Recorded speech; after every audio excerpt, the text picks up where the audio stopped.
Welcome to another episode of Independence for America. At Independence for America, we tell the stories of state and local independent candidates. On my podcast today, I have Brian Vincent. Brian is currently the mayor of Farmville, Virginia.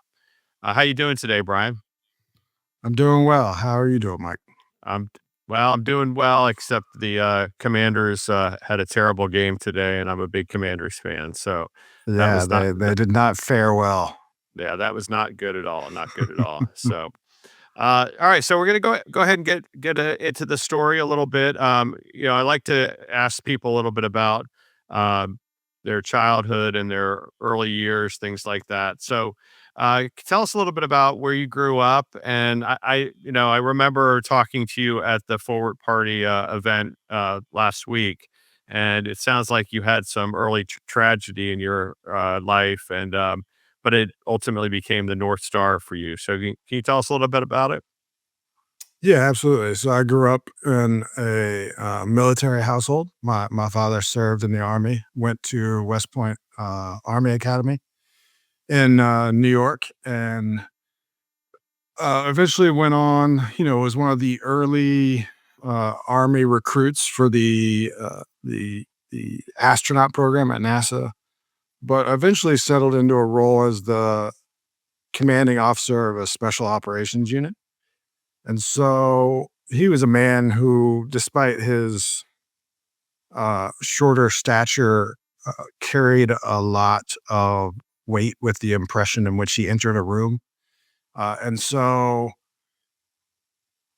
from him, I got a real sense of duty, right? He would often write about the importance of the sacrifices he made to be away for periods of time. And my mom would often chastise him for, not everything has to be a life lesson, but he was built that way, and that was the way he imparted the world, and tried to instruct me and my sister. And so I grew up in that environment, and then he was killed active duty when I was 14 in a helicopter training accident, and it was a tough, seminal moment for me. At the age of 14, he was kind of like, my idol, my hero.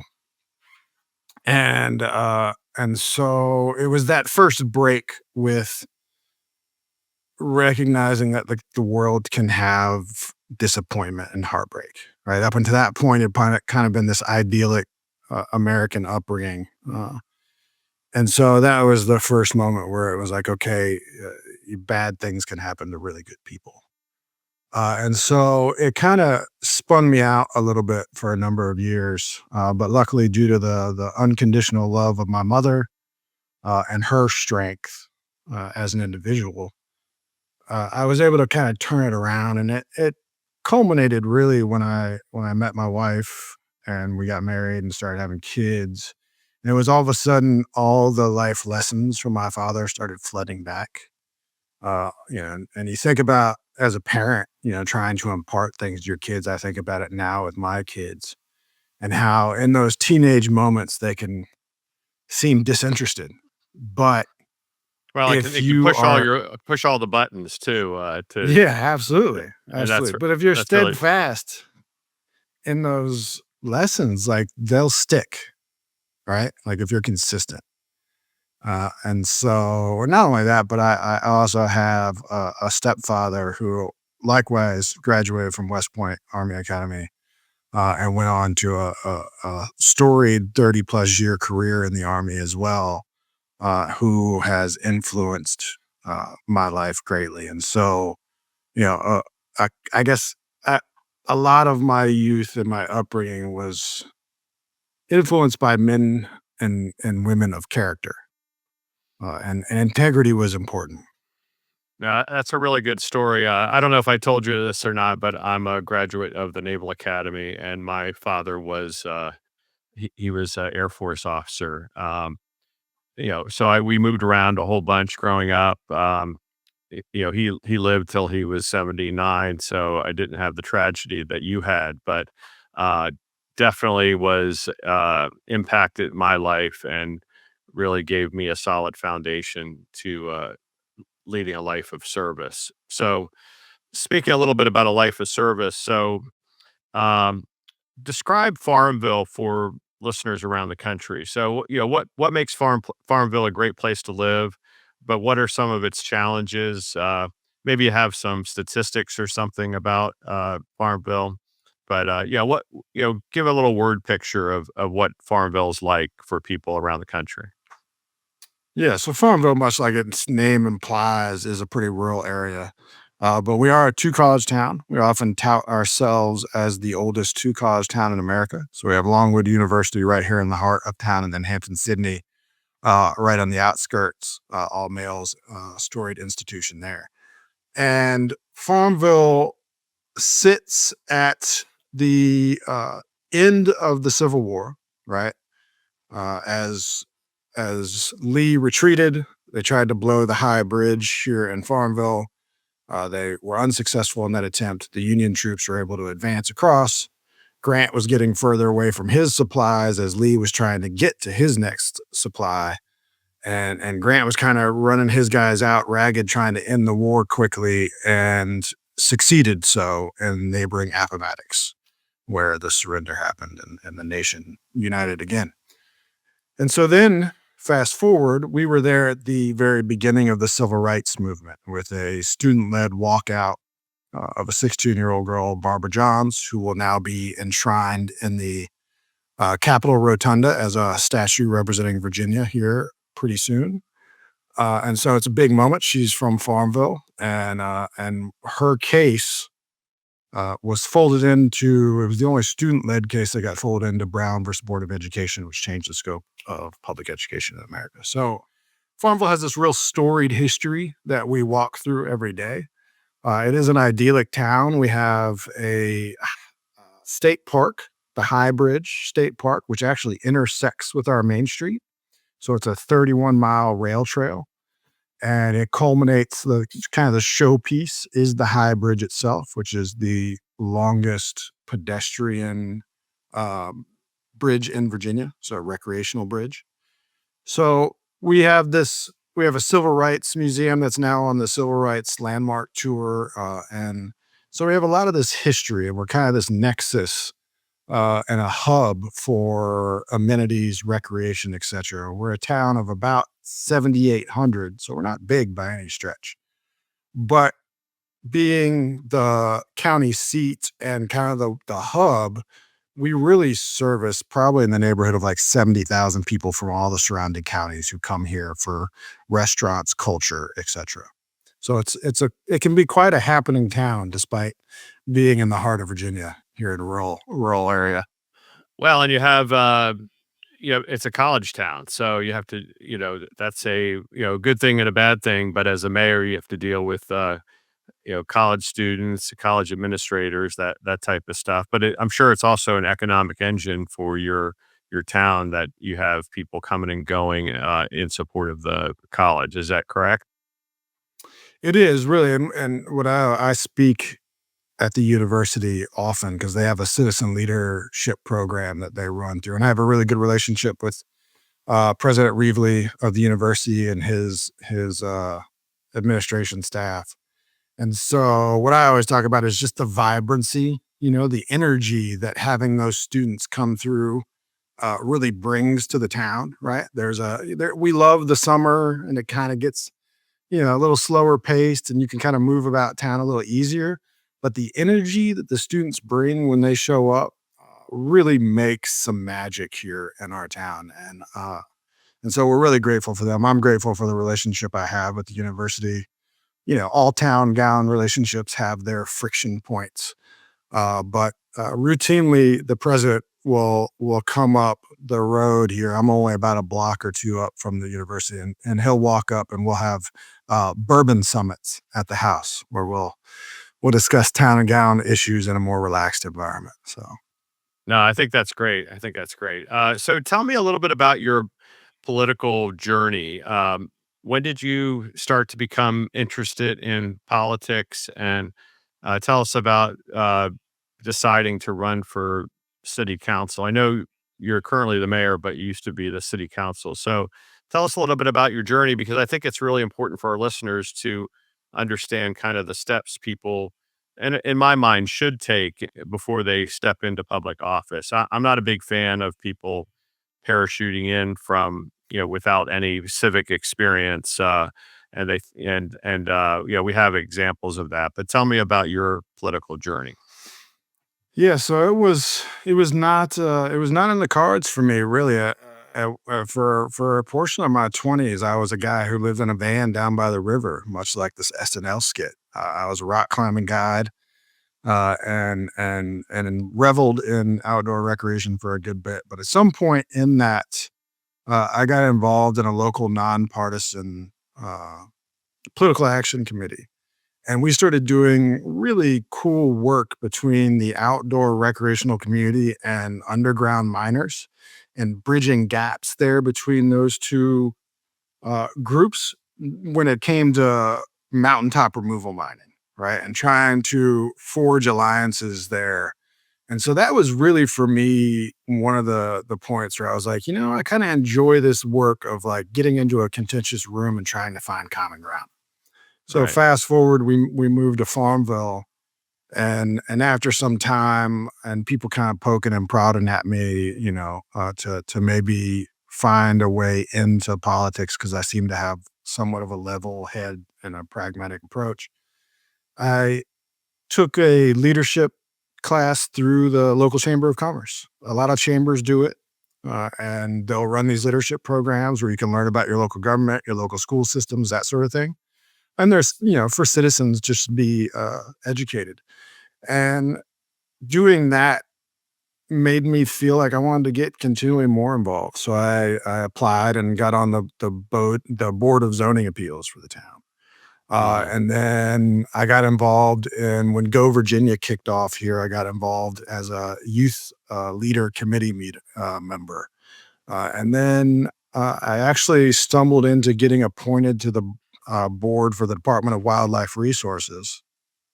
And that then the next year was when I decided to run for mayor or run for town council, rather. And that really was driven by a feeling in my household at the time. Yeah, I think my girls were shoot 6 and 4 and 6. And I remember my wife expressing some apprehension and some worry about the world that they were walking into.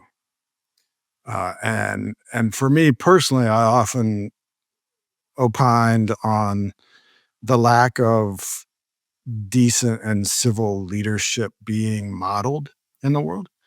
And Absolutely. I didn't want my girls, much like I had the benefit of growing up around people who modeled a form of leadership that was based in integrity and service. I wanted to provide that for my kids and then concentric circles out, provide it for the next generations in our area. And so that was really the jumping off point for me to run for council. And I involved my girls in it from the jump. They campaigned with me at 4 and 6. They pulled them in a little wagon and they would hand out brochures. And my 4 year old at the time was really good. She would comment and compliment people on their flower beds. And I mean, she was probably the best campaign canvasser. Oh yeah. Oh um, yeah. yeah. So that was really the jumping off point for me. Was just it originated in a strong desire to model a form of leadership that I didn't see enough in the political world. Well, we need more leaders like you. Absolutely. So as you know, in Virginia, local races are all officially nonpartisan. And for those people that don't know Virginia law, what that really means is that you can't have a R, D, or I, or G next to your name on the ballot.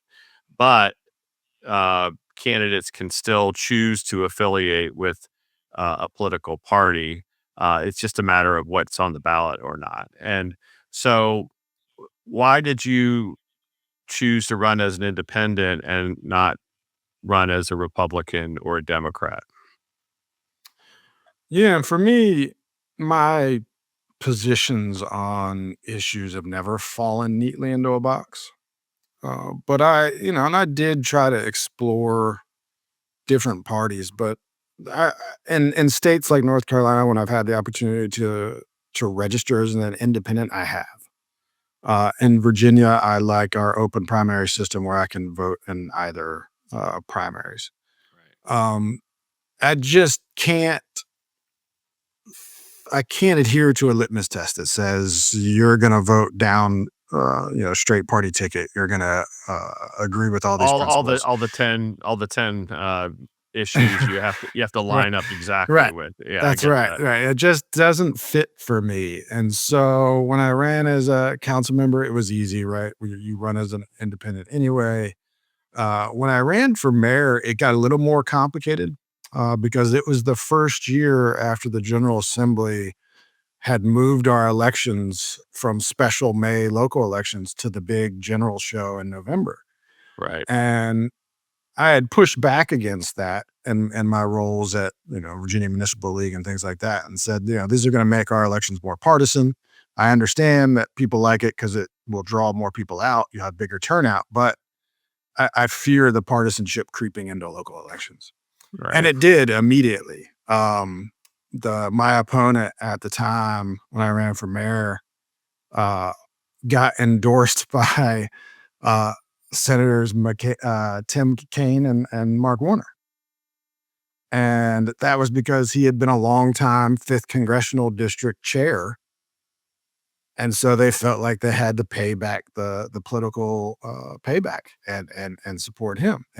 But it was the first time ever that kind of partisanship had leaked into local elections here, and these endorsements were hitting the paper, and it was kind of a wild time. Now, I didn't solicit endorsements. I solicited endorsements from local people, and I ended up getting an endorsement from a friend of mine who happened to be a Republican House of Delegates member at the time, James Edmonds, for our local area. And that was just because I'd had a long working relationship with him as a council member. But mainly, I focused on the aspect of local folks' opinions. Right, so many people came up to me and loved the fact that for the first time ever, they could have the same political sign in their yard as their neighbor who was of a different political party. There was an ability for people to come together in my campaign from across the political aisles that I really appreciated and spoke to the exact kind of campaign that I was running. Which my campaign watchwords and slogan were decency, fortitude, and community. Right, because I believe in decency. I believe in the fortitude that it takes to remain decent in today's world because it Absolutely. it takes strength. It's so much easier to pick a side, to build your brand by sort of just throwing the red meat and Eh, generating right, an and audience. demonize the Right. opponent, right. Demonize and opponent, and it's so easy to do that. The harder thing in my mind is to stand on those sort of first principles that we all like to think this country is aspiring to, and to say no. I'm gonna remain so strong in that belief that I will resist all urge to demonize anybody. And that last word of that slogan, community, is how I believe you build community. Right. And so that was important to me. Well, I really like everything I'm hearing from you, and, it we just need more people, in all different, state, local, federal office that abide by those same principles. So, what was it like serving on the town council, and what's it like serving as mayor? Maybe give us a little bit of a day in the life. Yeah, yeah, yeah. So city council was good. The first year and a half, really, I really kept my head down for the most part. Like I wanted to learn one more about my community, and then I also wanted to learn about the things that motivated and animated my fellow council members. Because it's just like anywhere else, it's majority rule. So you're trying to get the 4 votes on a 7-member council. So I wanted to know the ticks, the things that set people off, the things that made people want to bind together. And I wanted to figure that out about my fellow council members so that I could more easily get to solutions that I felt were in the best interest of the community. And so I really focused on that my first year and a half was establishing relationships, establishing rapport, figuring that out while also listening to the inputs of my community. And then it was probably COVID where I really, stepped up and started to try to like lead a little bit more. And that was partly because the moment called for it. But it was a tumultuous time, and there was a lot of tension at that time, and people's emotions were high, and so Yeah. it felt like it lended itself well to what I felt my strengths were, which are bringing the tone down and trying to find clear, pragmatic solutions to problems. Right. So I enjoyed my time, and we got a lot of stuff done. And then transitioning to mayor has been difficult because I lost my vote. In our town, we have a 7-member council, and the mayor only votes in the case of a tie. Uh, And so that was a hard transition for me at first. And I had, because I'm not one to really use the bully pulpit of being the presider of the meetings, to my advantage and trying to move people. And so I had to learn how to navigate a little bit more effectively um, in rallying people towards causes that I felt were good without a vote. And that mhm. was a tough transition. But Yeah, just try to I f influence people. yeah, Try yeah. to influence people. Trying to influence people without them needing you, right? They don't really need your vote.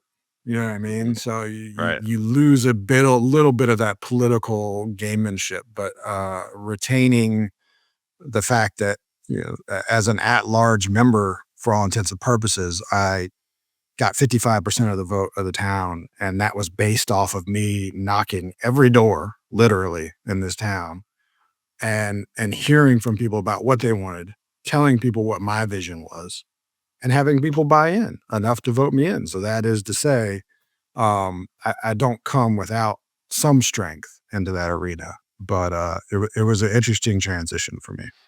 So, what about fundraising for your campaign? Do you just do kind of a friends and family? And did you solicit donations, or did you just like direct people to your website and things like that? Yeah, as a council member, it was a pretty small family and friends kind of thing, right? I was in a small ward, one of the smaller wards when I ran.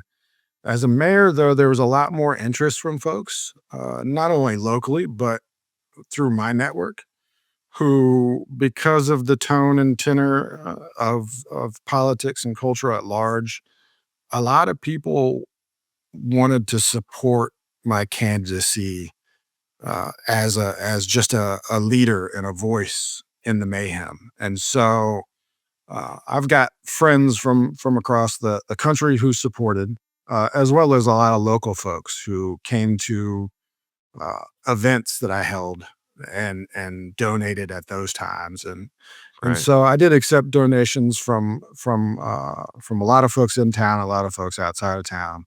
And then I you know,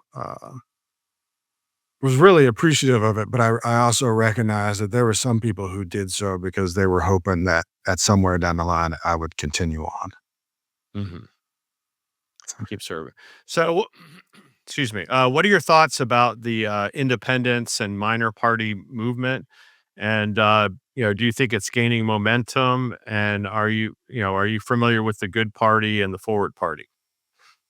Well, of course, I'm familiar with the Forward Party. I'm not familiar with the Good Party. The Forward Party, naturally, I was having conversations with friends of mine who have served in the General Assembly here in Virginia, and I had lots of conversations about, somewhere in the future running as an independent and how what were the possibilities, right? Without any party support. And realizing that it would be tough on a state level to accomplish that. And so I've always had my eye out for for another opportunity. When I got appointed to to the board for the Department of Wildlife Resources, I was actually appointed by a governor I campaigned against. This was back in the McAuliffe run against, oh, shoot, I can't believe I'm gonna draw a blank on his name. That's On terrible. Youngkin, he Well, no, against no, it him. was McAuliffe's first run against Cuccinelli. Oh, Cuccinelli, right. Sorry, Cuccinelli. And then there was a libertarian candidate, Robert Sarvis, and I had campaigned for the libertarian candidate because I wanted to try and get him to 10% so that there could get some ballot recognition, right? Right. Um, and so McAuliffe eventually appointed me to that board despite campaigning against him. So I've always had an interest in third parties. And so when I stumbled across the Forward Party, it looked like for me it was an easy match, right? Looking at the pledge of Constitution, rule of law,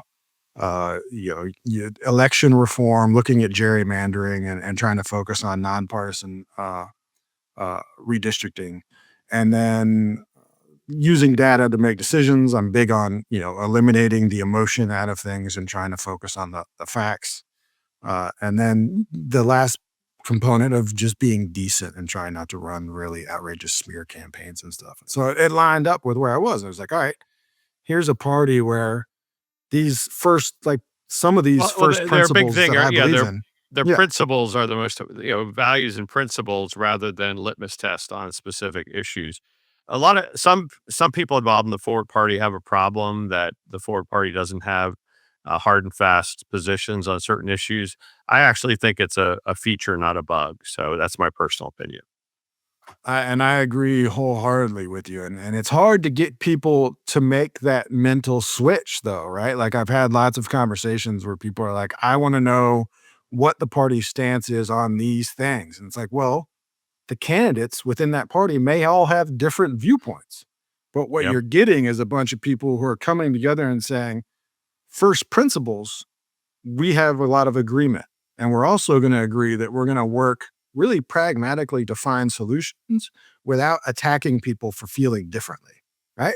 And that's at the very basic of what we're What America is seeing. all about, hopefully. Right. And the breakdown we're seeing, right, is that fissure being created by these parties that are making you silo out, build brands around being a firebomb, and then no compromise. And you're like, we're seeing this reciprocal escalation of tactics associated with that. Where does that eventually lead? It doesn't lead to a United States, We're in a right? bad It place. leads We're in a to bad place right, right now. It's right. really we're in a bad place. Yeah. And so, yeah, it's if that's what you want, then that you want to be in that duopoly. I personally do not. I believe that I used to joke that like for a long time it's been the transgressive thing, the rebellious thing has been to be outlandish, to be loud, to be uh, uh, divisive. And it's like, what if all of a sudden the rubber band back from this moment, the transgressive, rebellious thing becomes being level-headed Being and civil to rational. each other. Yeah. Right, right. Like, hopefully that's the snap back, and I think Party presents at least the best case, that I've seen, to get on the ground and build that foundation, right? It's still really young, but I feel like there's a real opportunity to build something here.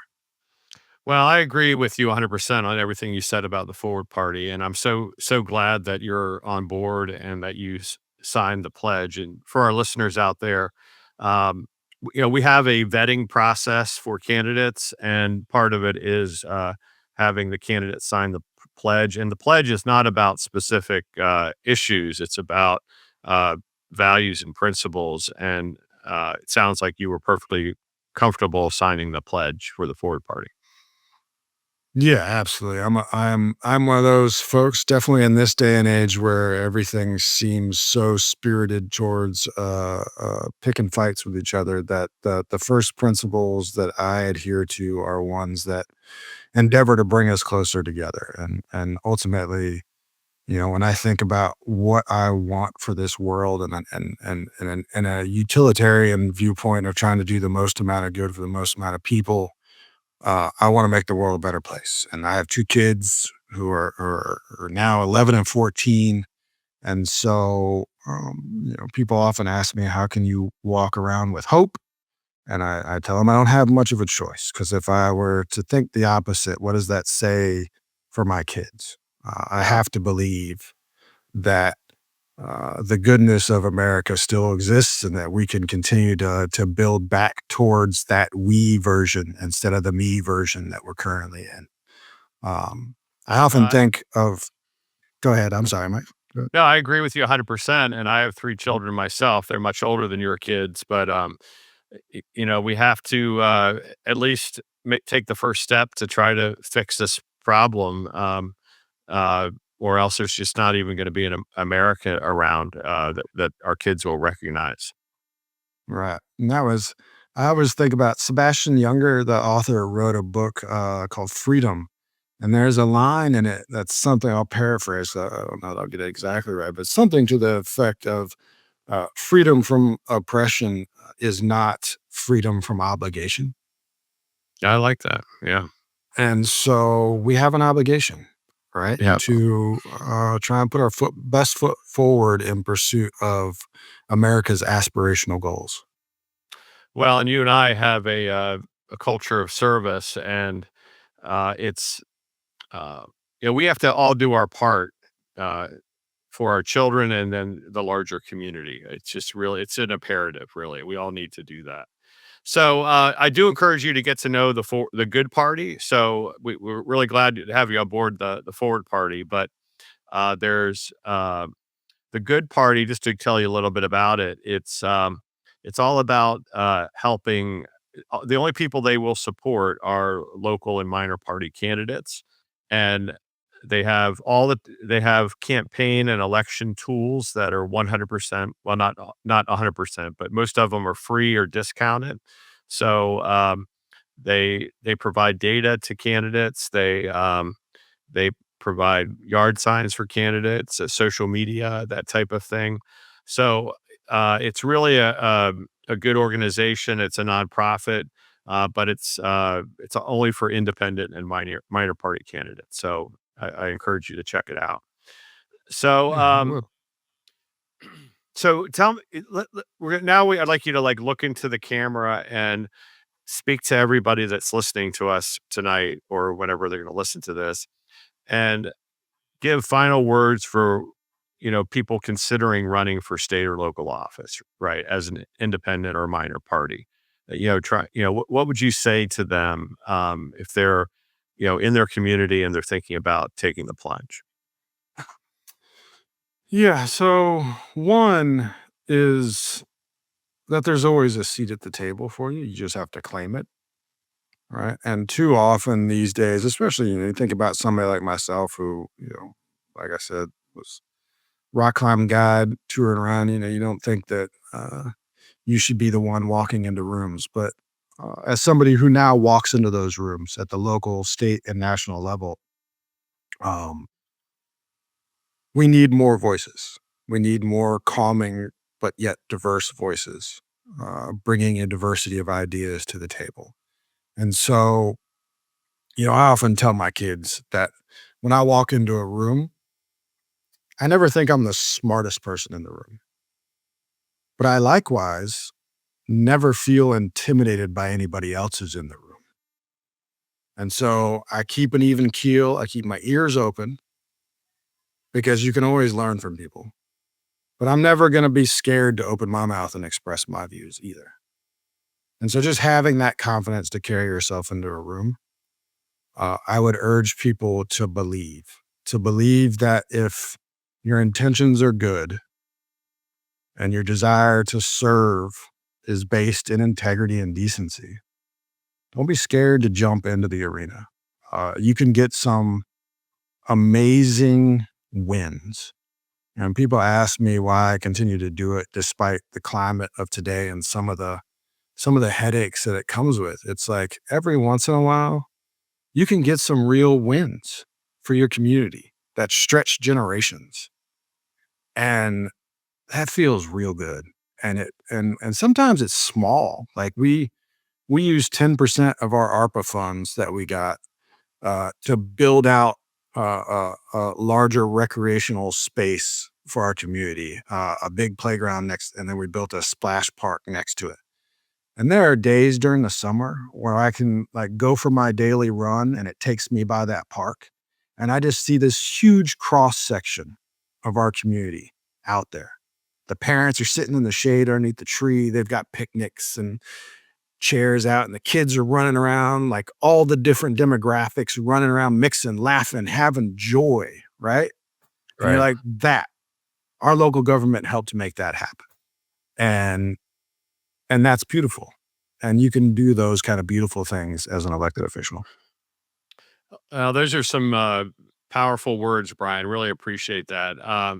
Although I didn't win when I ran for Arlington County Board in 2021, it's still one of uh, the best and the hardest things that I ever did. And I'm very active in my community here in Arlington, but uh, never actually made it winning an election. But as I said at the meeting, I do try to talk to other people and convince them to run for office. So who knows? Maybe I'll try again someday. But as to right now, I just want to help other people run, win, and serve.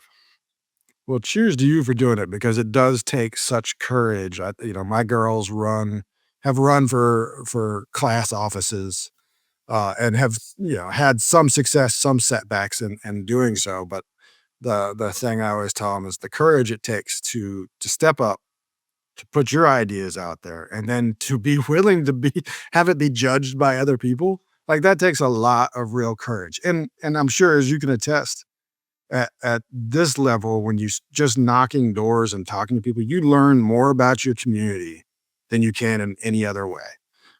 And so win, lose, or draw, yeah, it's an awesome opportunity to get to know what your community values. And so cheers to you for doing so. No, you're absolutely right. But just for a matter of scale, we only have 5, board of supervisor members, and they're all elected at large, and we have 240,000 people that live in Yeah, Arlington. So that's that's a it's a bit that's a bigger. lot different, a lot different. And I did knock on a lot of doors, but I was unable to knock on every door, that's for sure. I'm sure. Yeah, it's a little bit bigger task there. Oh, yeah, Absolutely. real big. So, hey, Brian, I really appreciate your time. Wish you the best of luck in your reelection campaign, and let me know if I can help at all. Thanks, Mike. I really appreciate it. Thanks for having me.